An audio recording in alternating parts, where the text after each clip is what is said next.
Hi there, I am the Reverend Danny Crosby, a Unitarian minister serving congregations in Altrincham and in Urmston in the northwest of England.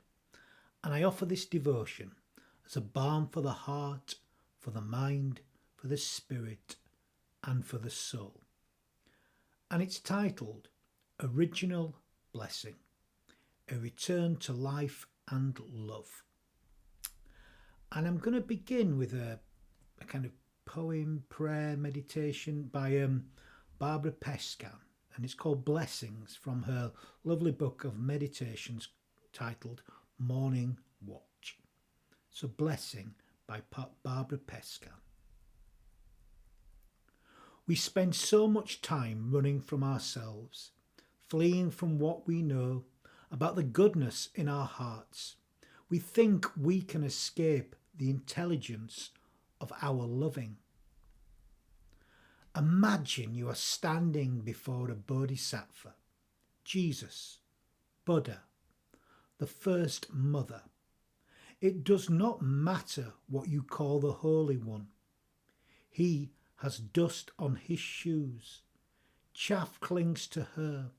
The smells of being alive. Shining from their faces is the beam of all their questions, the compassion of their living. Can you see yourself through those eyes? Can we know each other like this? We who no longer believe in messiahs can hardly believe in each other. Can we know ourselves seen and know each other this same way until our restless hearts learn to abide in this knowing and this love? Can we live in this gaze of blessing? Can we? Some good questions, eh? Can we? During the recent ministry in the making, the Reverend Ant Howe, who's the principal tutor of a Unitarian college, led an excellent workshop. His opening remarks chimed with concerns I often feel, not just about colleagues, but about an awful lot of people I meet and know and have met along the way of my life. He observed how if he could have one superpower, and I share this actually, it would be to help folk see themselves as they truly are, the potential that they have, what they are capable of being and becoming. I know how much it matters to me how we see ourselves. For how we see ourselves is how we will see life. And I'm not merely talking about our physical being, how we see that, but how we see ourselves in our hearts and in our souls, and how we see life in its heart and soul. It matters, it really does. What do you see when you look into the mirror? When you look into your own eyes? What do you see? It matters, It really, really does. It is said by wise ones that if we could only live by the golden rule of compassion, something that's found at the heart and soul of all the great spiritual traditions, that states in so many different forms, do unto others as you would have them do to yourself. If we could only live from this, then we might learn to live in love and peace with each other. And it's certainly vital, actually, that we look at each other, and when we look at each other, we see a fellow human being, and that we always act with compassion toward one another. If we did, that would be a good start, wouldn't it? It would certainly help. But I'm not sure it's quite enough. I think actually there are some problems in this very golden rule. I actually think it may be part of the problem, that the problems stem from it, in fact. wonder if it's part of the problem. For if we live this way, maybe that's where the trouble begins. I suspect that many of us see the world, see others, as we see ourselves. And that's part of the problem. The problem is how we see ourselves, and therefore how we see the world. That we see ourselves at the heart of ourselves, that we see someone or something that's wrong. At the core of our being, this sense of being wrong. And if we see ourselves at the core of our being as somehow being wrong or being formed from something is wrong, then we see that in others and we see that in life. So it matters how we see ourselves. If we don't see ourselves as being formed from love and loving, then we won't see that in others or in life itself. The problem is, for so many of us, I think, and this is what experience has taught me, it's certainly been my problem, is that we see something wrong at the core of human nature, at its foundation, at its heart, at its soul. During the introduction to the workshop that Ant led, he made reference to two pieces from Old Testament literature. The first coming from the first book of the Bible, the first chapter of Genesis, the very beginning, where the beginning is described. And he picked verse 27, referred to that, which states, "So God created humans in his image. In the image of God, he created them, male and female. He created them." And he complemented these words with the 8th Psalm, verse 5. "Yet you have made them a little lower than God and crowned them with glory and honour." So, not God's, but formed in that image, a reflection of the divine, born from love, with a responsibility for the world and the people that we share this world with, born from the same flesh and the same spirit. So if we saw ourselves as this and then lived from the golden rule, that would be the key, I think. To see each other, to want that for each other, to honour one another, to bless one another. Like Barbara talked of in her blessing that I began this devotion with. These verses suggest to me an original blessing, that humanity is formed from this blessing, life is. Those foundational verses from Scripture suggest this. If we saw this as foundational and then applied the golden rule, then I am certain that life would improve for all. But we have to be right. If our foundation is not right, then that's where the trouble begins. The problem is too often we don't see life as formed from this love, from this blessing. For too long, the emphasis has been on what is seen as humanity's fallen nature. And this, of course, comes from the traditional understanding from the second book of Genesis and the fall of humanity in the story of Adam and Eve being cast out of the Garden of Eden. I'm sure we're all familiar to it. Of them eating from the forbidden fruit of the tree of knowledge of good and evil and then being cast out of paradise. From Augustine, this has been understood, at least in the Orthodox Trinitarian Christianity, that humanity is permanently stained and permanently corrupted and can only be saved by the blood of the sacrifice of Jesus through what's known as substitutional atonement, to atone for our original sin, as they call it. And that the troubles of humanity and the troubles of life are due to what is called our original sin that we're formed from.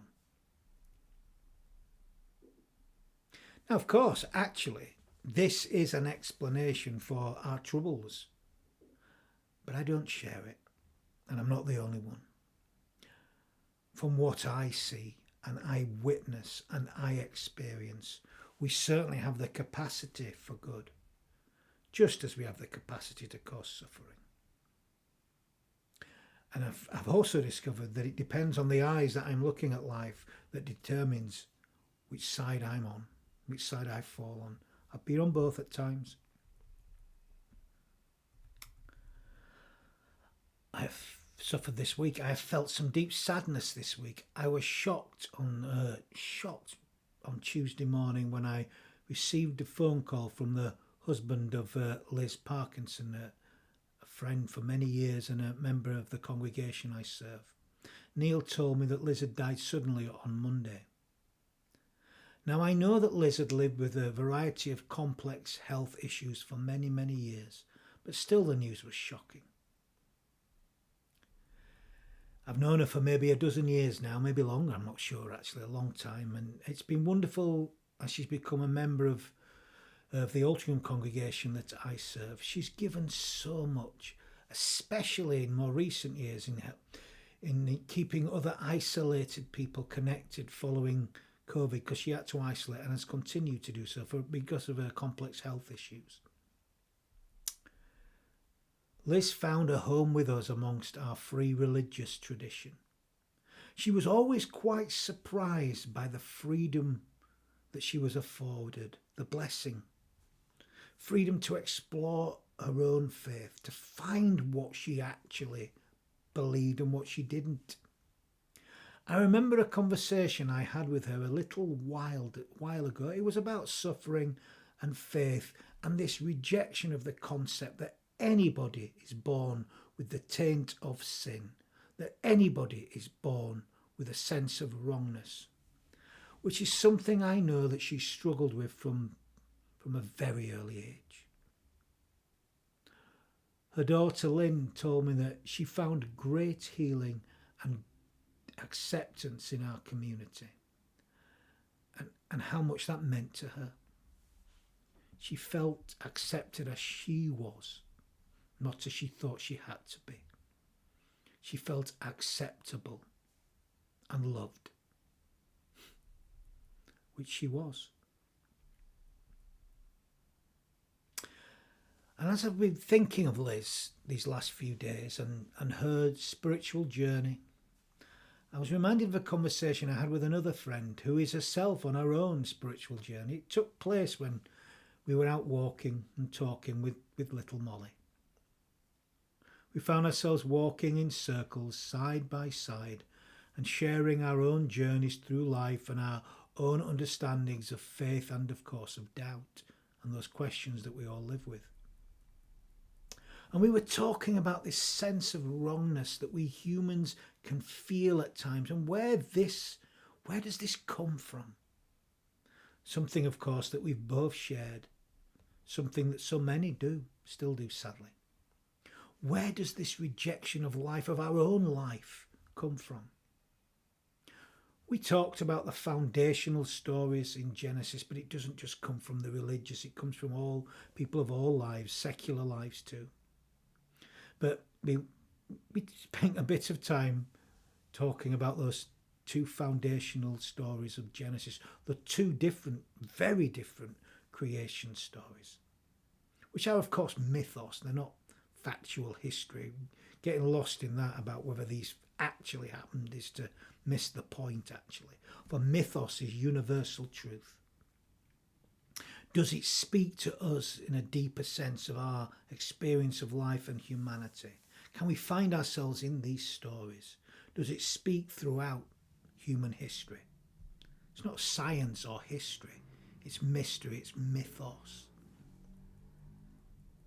Now, of course, some just reject these stories as being outdated and not only inaccurate, but downright destructive, actually. And I understand. But I don't reject them. I think there is so much there for us to engage with in a symbolic sense. And I explained this to my friend as we walked and we talked, and I explained to them that actually before the fall, The story begins, Genesis 1, with original blessing, that life is good, as that's what God says, the Creator. And this is the point, of course, that Ant was trying to get to during his workshop, that God looked at his creation and saw that it was good, that life is a good thing, that we are formed from good, not wrong, that there is no original sin. It's original blessing. That blessing is formational, that life is formed from goodness. The concept of original sin was actually a creation of the later church, mainly Augustine, and what I would say see as his own self-loathing, that he had these feelings and they were destructive to him, which was a rejection of his own original blessing, which I can relate to and so many others can too.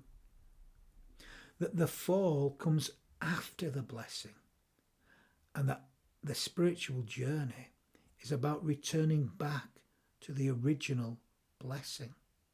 But sometimes you've got to fall first.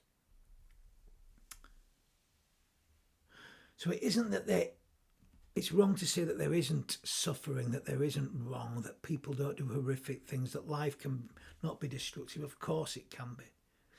It's just that that is not the foundation of life. It's just that we're not actually born through and in original sin. It's original blessing. The fall comes afterwards. But our core, our foundation is good. It's blessing.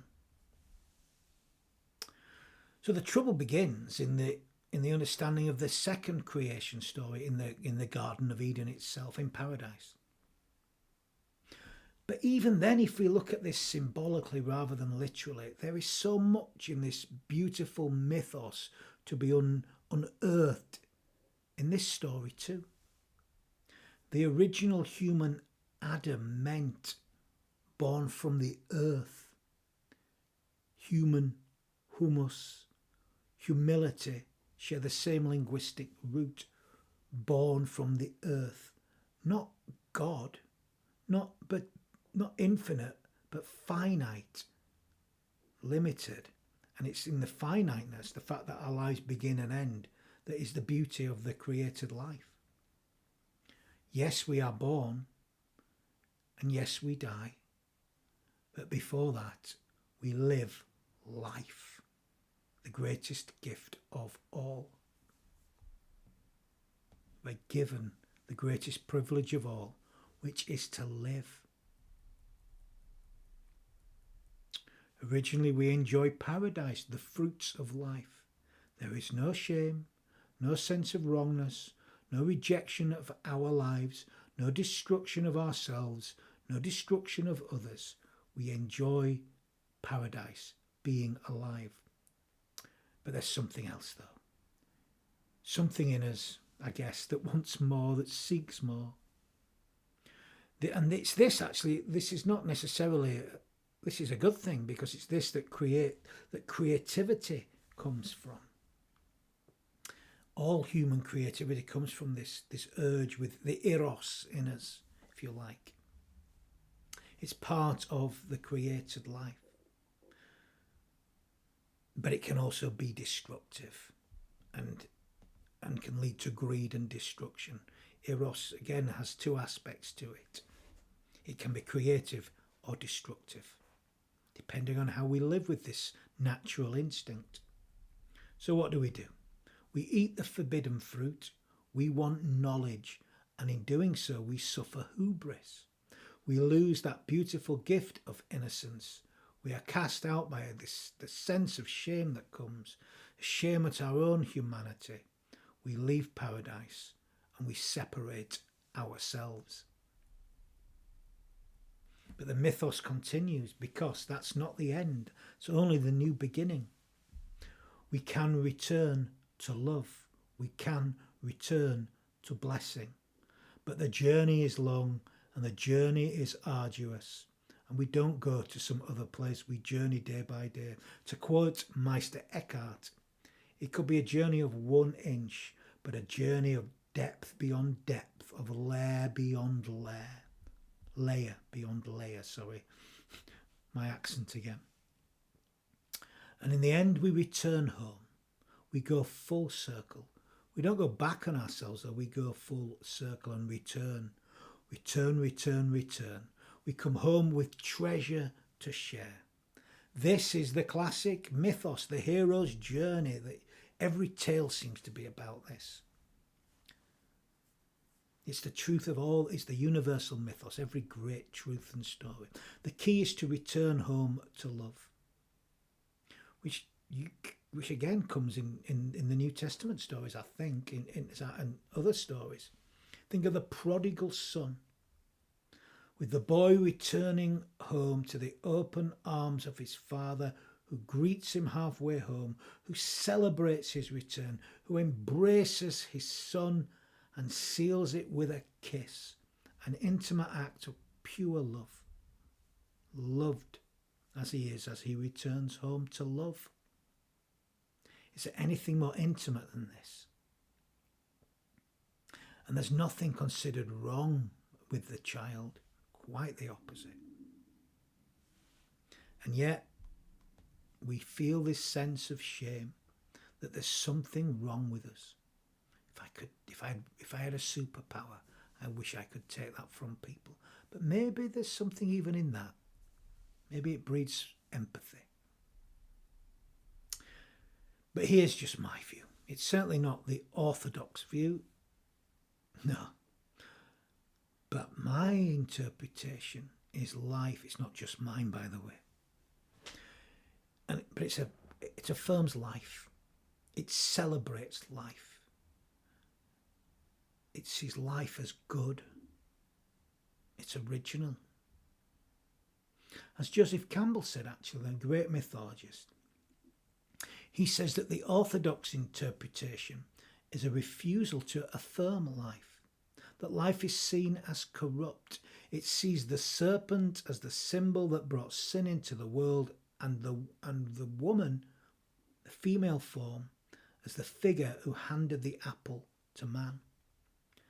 As Campbell states, this identification of the woman with sin, of the serpent with sin, and thus life with sin, is the twist that has been given to the whole story.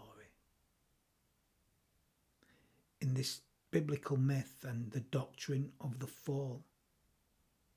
He continues, I don't know of it, of this idea of as the woman a sinner in any other mythology. It's just not found elsewhere. So this traditional understanding sees life as the problem, especially human life, and it sees the female, who is of course the bringer of life, from which life is born, as the root of the trouble. And how long have we suffered as the result of this rejection of life, and the female has been central to this rejection, a woman being central, woman. We see it clearly today, I do. It has not gone away. In fact, if anything, the trouble can be seen as intensifying in recent times.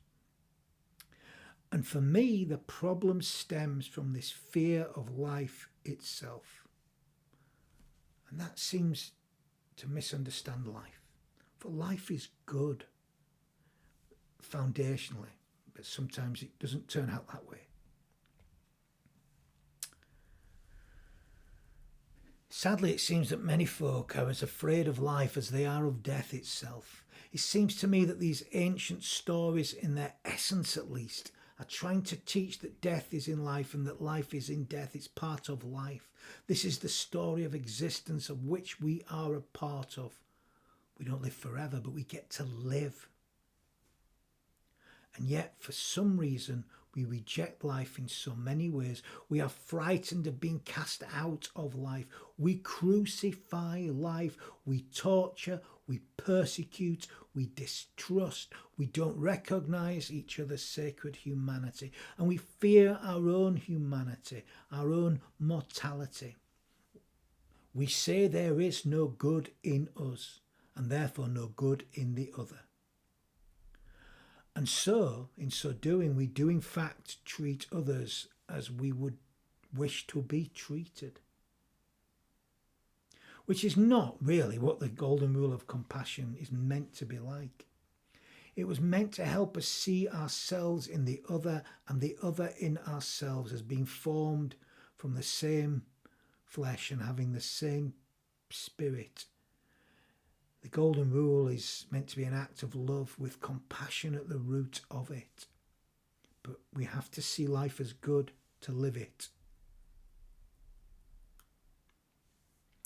In his workshop, Ant made a vitally important point, and one that I agree with. It matters how we see ourselves, and I firmly believe how we see ourselves will reflect on how we see others and how we see the world. And it certainly has in my life. I have at times in my life lived with feelings of self-loathing, that there was something wrong with me at the core of me. It's a conversation I shared with my friend in Accrington a couple of weeks ago too, as we shared our childhood memories growing up in small towns in the north of England, either side of the Pennines. I know one of the foundational things that I grew up with, that I was told, was that people like me will not last long in this world, that people like me are not meant for this world. That I needed to be a different kind of person, to toughen up if I was to live in this world, that it would destroy me otherwise. And on dark days, when my mood is low, I can feel like that again. It's not completely gone. That can return to. I can cast myself out of paradise again, if you like. I can believe that there is something fundamentally wrong with me at the core of me. And I know I'm not alone. So maybe even that, there's something useful and good that can come from that. For I know that it does breed empathy. It breeds empathy in the heart of me. For I know others can feel that way too. And I can feel it in them as I empathise with them, as I feel with them. I am not alone in these feelings. There are many people that feel this way or have felt this way, but not everybody. And you know what? It can be hard for folk who have never really felt this way to relate to those amongst us who have. It can make it very difficult to understand other people that feel that way too. That works both ways, by the way. We all need to empathise. There's the golden rule again.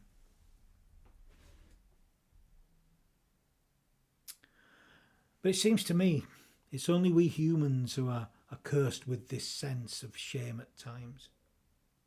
And maybe this is what the mythos of eating the fruit of the tree of knowledge was really trying to make when they originally wrote that story before Augustine messed it up. Because I don't see it in animals. As I watch my little dog Molly playing and loving and enjoying her existence, I don't see it in her, and I don't see it in the dog she plays with too. They enjoy the fact that they live at all, that their life is a pure blessing. They don't question it.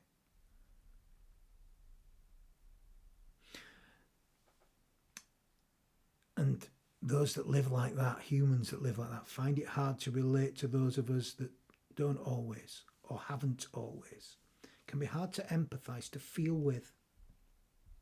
I was chatting with a delightful person the other day who was singing the joy of their living, of their life. They were telling me that they were going to the gym after work just to enjoy, to fully experience, to respect the privilege of being alive.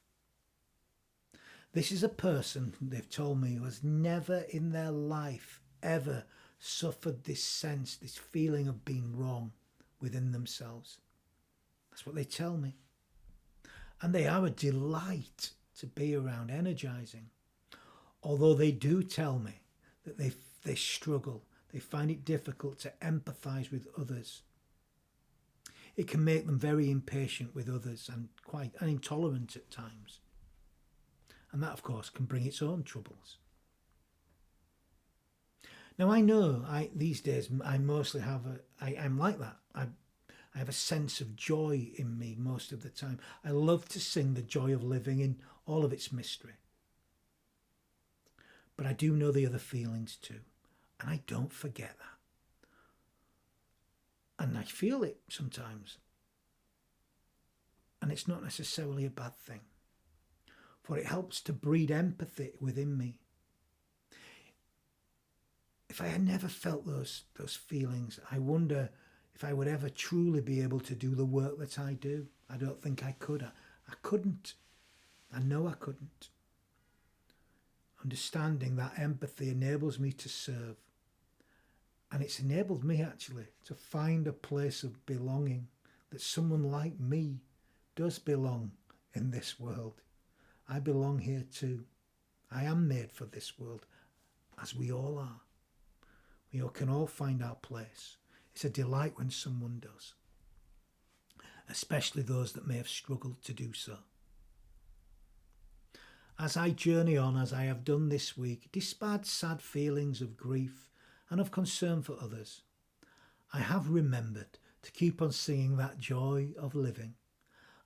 I have noticed that despite the very real suffering that is a part of existence, both natural and that caused by our humanity, that there is music. There is music too. I've been thinking of Ant's words to the new ministers. I have been remembering that life itself is a blessing and that it's a privilege, a blessing and a privilege just to be alive. Grief has reminded me just how precious life is and how I get to share my life with some remarkable people. That we are born from original blessing, that this is our natural state, that too often we lose sight of this, that we are formed from the tree of life, the tree of renewal, the tree of rebirth. And we need to recognize this. And sometimes this comes when we lose something or someone so precious to us. And somehow it takes that. Somehow it's this suffering that gets us to turn back home like the prodigal, to return to paradise. We find wholeness once again. We recognise our own sacredness and we recognise the sacredness of each other and all life. We return to love and to care and to compassion. We care for one another and we let others care for us too. I let someone care for me last night, which I don't always find easy to do. It was lovely. I was grieving. This is how we're meant to live, though. It's certainly how I am meant to live. And it's the only way that someone like me can live in this world as I actually am, not trying to be someone I am not.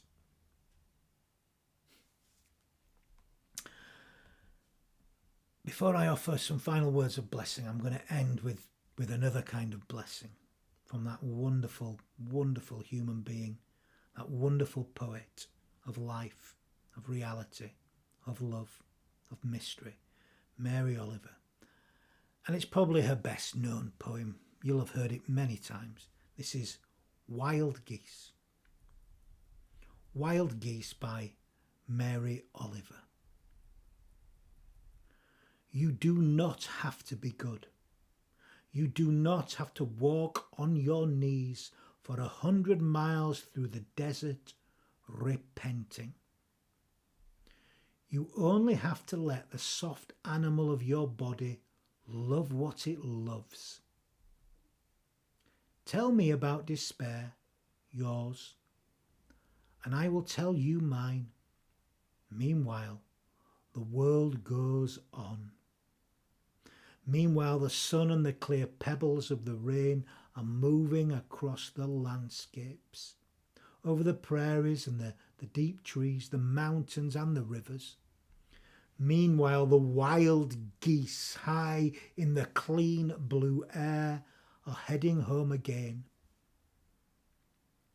Whoever you are, no matter how lonely, the world offers itself to your imagination, calls you like the wild geese, harsh and exciting, over and over, announcing your place in the family of things. Your place in the family of things. Know that you belong here, as you are, exactly as you are, that you are a blessing. And here are some final words of blessing. For we need to bless more, and we can all bless. We bless when we give ourselves wholeheartedly to life, Lashem. Our eyes and our minds turn now toward the ordinary. May we take with us some seed of understanding, hope and courage, and drop it into the confusion of the world. Nourish the seed that it might grow as a tree of life, giving shelter to the weary and hope to the despairing. Be yourself a branch of the tree of life. And let's carry that love, the love of life, born from goodness, born from blessing. And may we recognize this in ourselves, and may we recognize this in others, and may we carry this blessing, this vision, this love with us, and may we do so in all that we feel, in all that we think, in all that we say, and in all that we do. Amen.